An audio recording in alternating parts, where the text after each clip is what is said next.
baby formula, $39 was $42. $36. What? Coles? What are you doing?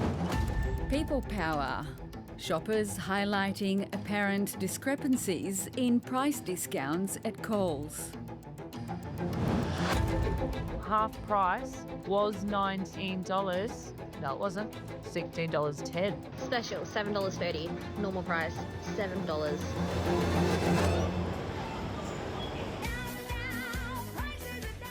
Customers noticed some Coles Down products were actually more expensive under promotion than they'd been weeks earlier without any special. Don't be fooled, these aren't half price. These are the original prices that they should be. Social media quickly filled with claims against Coles. The noise was impossible to ignore.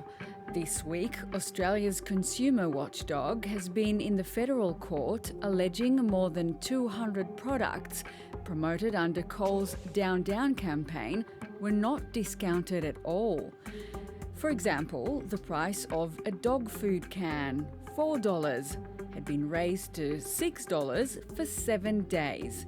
On the 8th day, the product was promoted with a Down ticket and sold for $4.50. That's 13% more expensive than it had been 2 weeks earlier. Essentially, the court will determine whether or not consumers were misled in these discounts. Over the past few days, several senior Coles executives took the stand. The supermarket giant has admitted it made errors on 2 separate occasions when discounting certain products. Today, in a fiery exchange, the ACCC went further, suggesting that putting that dog food can on a Down promotion wasn't a mistake at all. It was deliberate. Coles rejects the claim, denying it intentionally misled its customers. The ACCC has questioned the validity of raising a price for a matter of weeks, sometimes days, before lowering them and claiming a Down discount. None of the supermarkets are being provided with clear guidelines on how long a product needs to stay in place before it can be discounted. Ben Demery used to shop almost exclusively at Coles. I kind of built up a list of all these household things that I got routinely. Kids' lunches like Arnott's Shapes or 2-minute noodles for dinner, or soft drinks for if we had people over. And then on top of that, regular other things like hand soap, cleaning, toilet paper, paper towels. Especially if they had the bright red Down tag. If you see that Down ticket, you just gravitate towards that and think that's the better value, that's the better price, that's a discount. I'll go for that this week. I might have a good saving at the end of the basket then. But after seeing the online complaints, Ben went back through his own receipts. When I found out about what was actually happening, I was a bit surprised, to be honest. You kind of don't expect that when you see a discount or a savings, that it's not actually a discount or a savings. Now he's also taking them on. Ben Demery is the lead applicant in a class action, alleging Coles' Down pricing on some products was misleading. What I'm hoping an outcome is just clear and transparent pricing practices, really. Going forward, I want to know when something is a discount, I'm actually going to be saving money. Gerard Malouf's legal firm is leading the class action.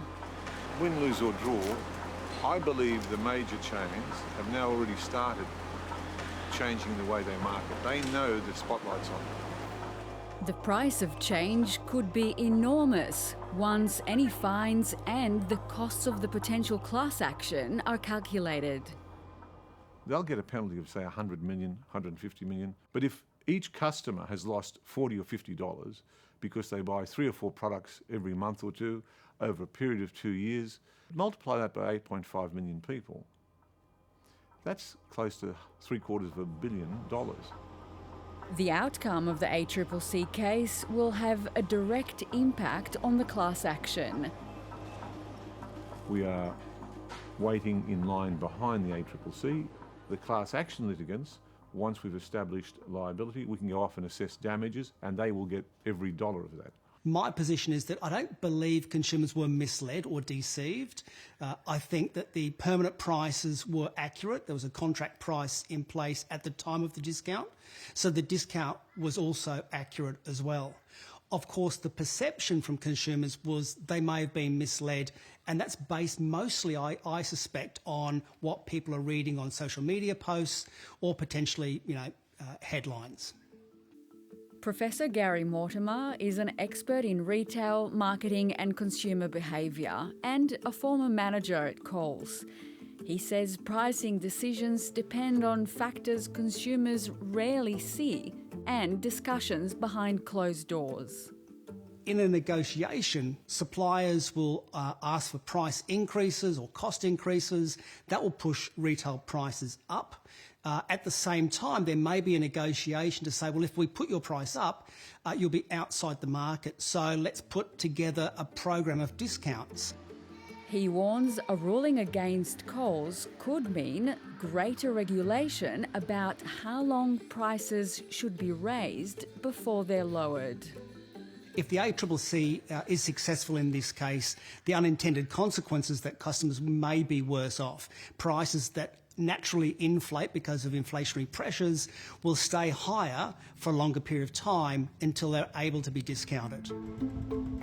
The case is scheduled to continue in the federal court for the next 2 weeks. Wow, that's cheap. Another similar case involving Woolworths is expected to be heard in April.